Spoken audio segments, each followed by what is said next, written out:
What is going on, everyone? My name is Andy. Welcome back to another FPL video. In this one, it's my team selection for Game Week 32, and I do have the free hit chip active, so I'm going to be running you through what the current draft looks like, and before all that, I'll quickly show you how I did in Game Week 31. Now, in the end, it was a pretty good week. I got 69 points. That was enough for another green arrow. That's my 8th green arrow in a row, and if you look at the FPL page, I was 677k after Game Week 23, and now after Game Week 31, I'm 78k. Now, I did wildcard in Game Week 26 and bench boosted in 29, so I was pretty hopeful of green arrows in that period, but to get them before and afterwards as well, to continue to get those green arrows, just makes it even better. So I'm really happy with how things are going at the moment. There's obviously been a bit of luck thrown in as well. So, for example, this week, I had Odegaard, who got the goal and 3 bonus. I didn't have Saka, who I sold in Game Week 29 because I couldn't afford to get Haaland back otherwise, and obviously he missed a penalty and got 0 points. So that move couldn't have gone any better for me, and sometimes that is the luck you need. So in Game Week 29, Saka was benched.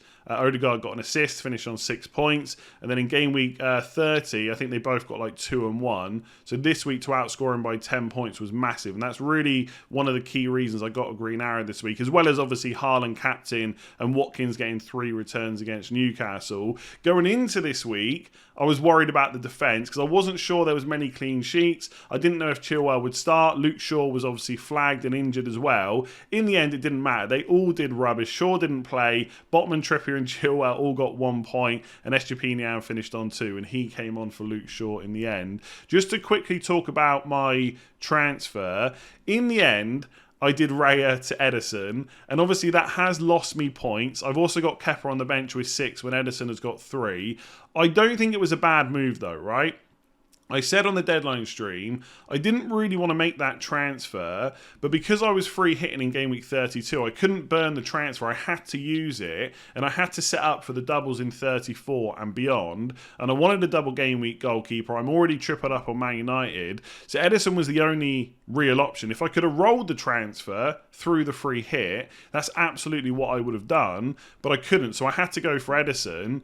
And look, Raya, when he conceded but finished on 5, and when Kepa conceded and finished on 6, I thought there's no chance Ederson's going to get me anything. This is just a meme at this point. So for him to concede again was pretty funny. It's a little, I do feel like, I wouldn't say that Leicester were lucky to score in that game. So I don't think it was unlucky that Ederson lost the clean sheet this week. But in general, the amount of weeks I've owned him and the amount of times he's lost the clean sheet, I do think that's a bit unlucky. You watch the Champions League, they play against Bayern Munich twice, they only concede 1 goal, and that's from a penalty that probably shouldn't have been given. And even in both those games, he's also making saves as well. So I do think somewhere in there's a good pick, and I'm hoping from 34 to 38, the points will be kind of accrued then because they're going to have 2 double game weeks. But we'll have to kind of wait and see, right? I don't think it was a bad move. The only other moves I looked at were Chilwell to Ake. Well, Ake didn't start, and he just got injured in the Champions League last night, and he's probably not going to make the next game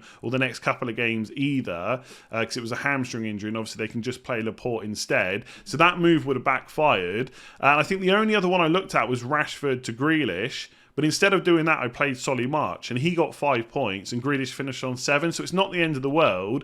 And also, Rashford is back in training now. So the hope is he'll be back for Game Week 34, and if he is, and he's fit and available to start both games, I'm definitely going to prefer to have him in my team than Grealish. So overall, the Ederson move doesn't look great once again, but I think it was better than bringing in Grealish or Ake, and I had to make a move. So there we go, 69 points, another green arrow. Can we get another one this week? Hopefully. We are on free hit after all. All right, let's begin with the defensive players, and this is probably the bit that I'm struggling with the most on my free hit squad. So we'll start with the nailed on players first of all. I'm pretty sure Johnston is going to be my goalkeeper. He's been in every single draft so far, and I even found a draft that I put together a month ago, and the goalkeeper I chose then was Guaita. So he's obviously got injured now. Johnson is the Crystal Palace goalkeeper. They're looking a little bit better under Hodgson. I don't really see any reason to change my mind on that. And if you look at the clean sheet odds after Liverpool and Arsenal, Crystal Palace are next up. So even if he doesn't keep a clean sheet, there's potential save points as well.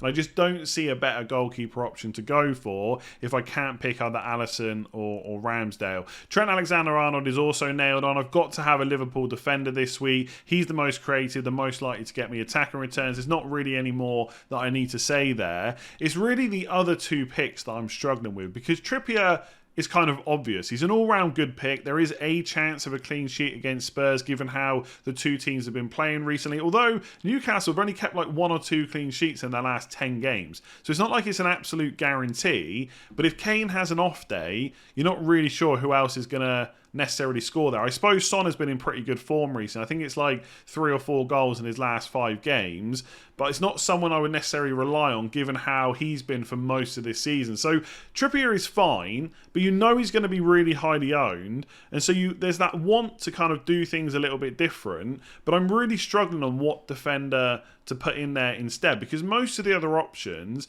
they either play for a team that's not great defensively, they've got a fixture where I think they're going to concede, or they just don't really have any attacking potential. So if you look at Alex Moreno, for example, I get why people really like him. Villa playing really well, lots of clean sheets recently, he's very attacking, but I think Brentford are going to score. Right? I've got Castagna just because Wolves don't score many goals, but I'm fully aware that Leicester don't keep many clean sheets, so I'm not even happy about that pick either. I'm actually probably better off benching Castagna and putting Anderson or Gay on instead, but then that's double Crystal Palace defence. And as much as I think Roy Hodgson has got them playing really well, and I know what the clean sheet odds are, am I really comfortable going with double Palace defence? I'm not really sure I am. So when you see the rest of the team, you'll see why I can't put an Arsenal or Liverpool defender in there, but I'm very tempted to do it and just go for a punt on an attacker instead. So maybe drop one of my Arsenal attackers and put Gabriel in defence instead of Castagna,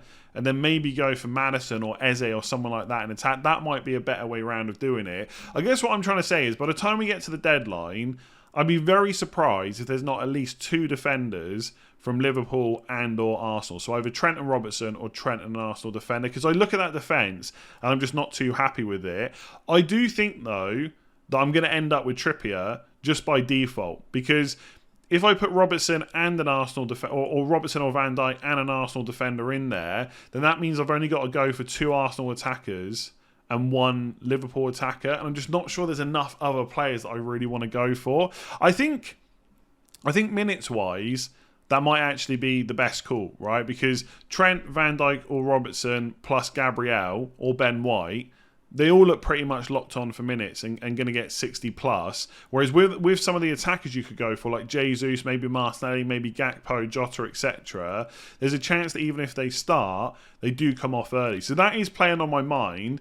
But if I want to go for the more differential attackers, this is the kind of defence I've got to go for. So that's kind of what I'm weighing up. I think in the end, Johnson, Trent and Trippier will make the cut. It's just whether or not Castagna stays. And I'm looking at it thinking, there's just no way he gets me any points. Surely I've got to go a little bit different than that. Alright, so the midfield is a little bit easier. Salah is 100% locked into this squad. He's definitely going to be my captain as well. The only thing that could change that is if Jurgen Klopp says he's an injury doubt in tomorrow's press conference. But as far as we know, he's fit and available. So no issues there. Someone did ask me for the game week preview a question that I didn't include, which is like, what do I think the chances are of Salah getting benched? I think it's close to 0. There's other players that could play on the right, like Diaz, Darwin, Jota. He did that against Chelsea, actually. But I just don't see why Salah would need resting after only playing on Monday, then having to play on Saturday. So 100% he's going to start. Well, I shouldn't say he's 100% going to start. Maybe like 99.99% sure.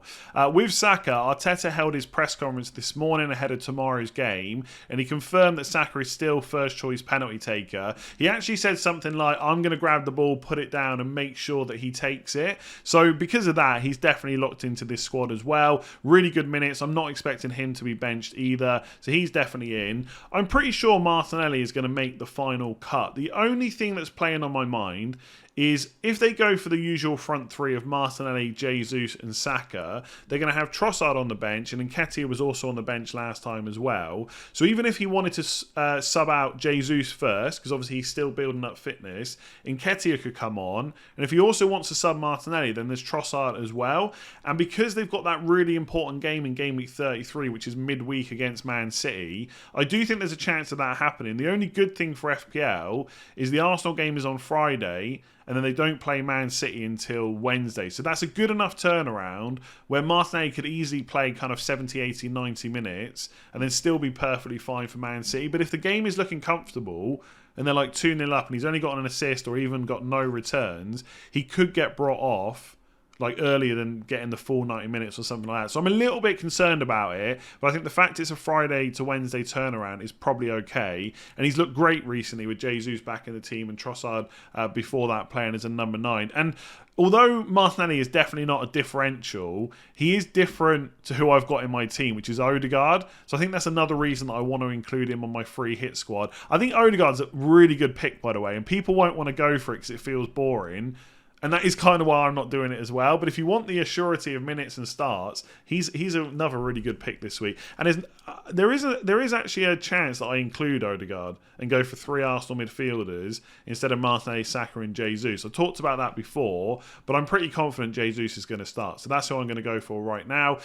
And the other one is Gakpo. Let's be honest, I've been a little bit swayed by how well he did against Leeds. And I'm also pretty confident that Liverpool are going to score plenty of goals against Nottingham Forest.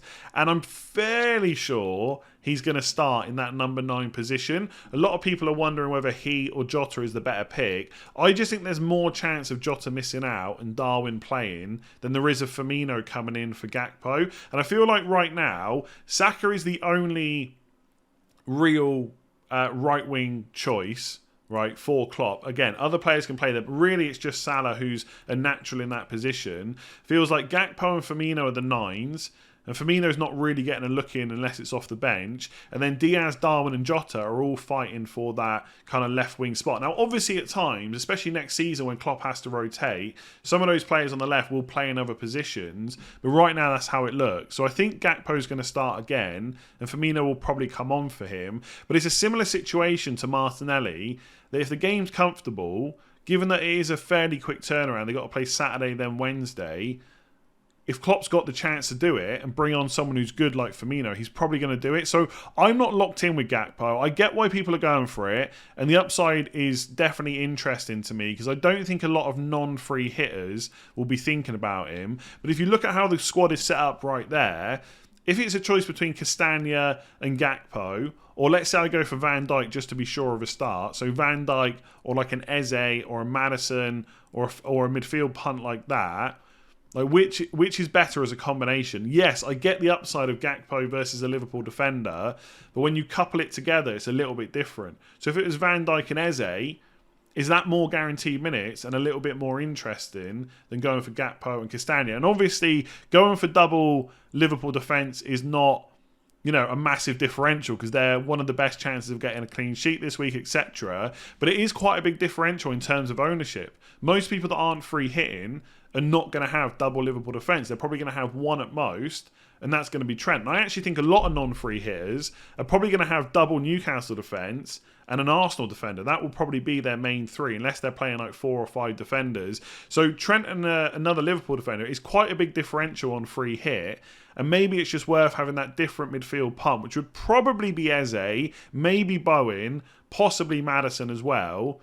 Maybe that's the better combination. So that's what I'm kind of thinking about with that Gakpo. I know why people are going for him. I do kind of prefer having 2 attackers in a game like Nottingham Forest at home, but as a combination, I'm not sure it's necessarily the best choice. And then up front, it's Jesus, Watkins and Toney. And I'm fairly sure that Watkins and Toney are going to make my final squad by the time we get to tomorrow's deadline. I don't think Aston Villa or Brentford are going to keep a clean sheet. It's one of the reasons that I've considered Alex Moreno, but I've not included him in the squad. Although looking at Castagna in defence, maybe I should rethink that. But either way, Watkins and Toney both in. I feel like things have gone a little bit quiet with Toney recently. Obviously, a lot of us have removed him from our actual squads because we were worried about the suspension, possible ban.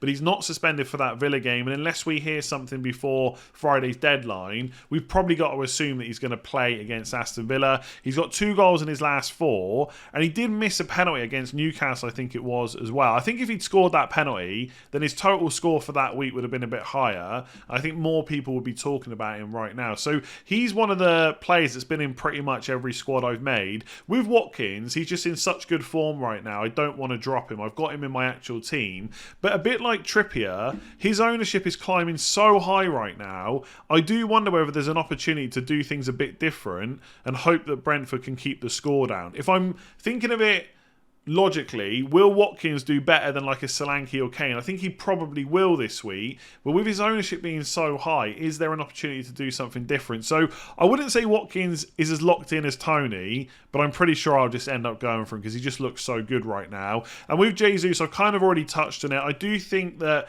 there's probably going to be some early subs for Arteta in that Arsenal game because they've got Man City up next. We know that Jesus hasn't played a full 90 minutes since he's been back either. So even if he starts, it's very likely that he will come off for Trossard or Nketiah at some point. It's just how early that will happen and how many returns he can get before that. I just think he's had so many chances, scored so many goals recently, that I probably want to include him if I'm going to go for those 3 Arsenal attackers, unless I decide to put Gabriel or someone in defence. So that is what the draft currently looks like. I think the main changes would probably be putting a Liverpool defender in instead, or maybe just going for double Palace defence instead of going for Castagna. I have, like I said, I have considered Alex Moreno, but he hasn't really featured that much in any of the squads I've made. Probably because I'm just so confident Brentford will score. Maybe I should kind of rethink about that again. Other players not in the squad that I know people are going to mention. Harry Kane. I think Harry Kane's a really good option this week. I'm not super confident about a Trippier clean sheet, but I feel like he's also a player that I can go against and just hope that Newcastle turn up in that home game and play a little bit like Villa did against them last week. So I'm probably not going to go for Kane. And the only other one, I guess, is someone like Isak. But again, I don't think I've put Isak in any of the squads I've made so far, even though I've seen plenty of other people doing so. So I'm a little bit worried that I'm not giving him enough thought, but I just don't know if I'm ever going to be 100% sure about his minutes. Will he start against Spurs? Presumably so. Is there a chance that Wilson starts instead? Yes. Is there a chance they both start? Yes. In which case Wilson would probably be first choice penalty taker. I don't know. If I had to guess, I would say that Isak starts, but I don't know if I'm so confident about that and then him getting returns over any of the other forwards I've got in my squad. So I don't know. Let me know about Isak down below. Have you considered him? I haven't really. Alternative squads. So this one, where instead of Jesus, I have Odegaard instead of Gakpo, so then I get to have Van Dijk or Robertson in defence, and then I'd probably put Solanke as the forward. Again, that could be Isak, probably not Kane. I don't think I can stretch to it with that budget. Even if I weaken the bench, I don't think I can afford it. So Solanke or Isak, I just think the way Solanke's playing right now, and his guaranteed minutes, I'd probably just put him in instead. But I don't know, now I'm thinking about it out loud as I record.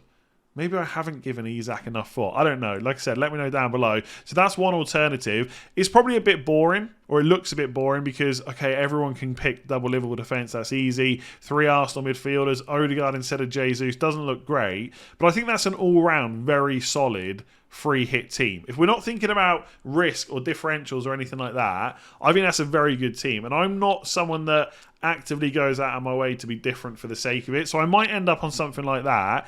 The alternative to that, if I want to drop Trippier, is to go for a punt in midfield. So keep the same forward line, keep Martinez, Salah and Saka, but drop Odegaard and Gakpo to allow me to have double Liverpool defence and an Arsenal defender, and then just go for someone like Eze instead.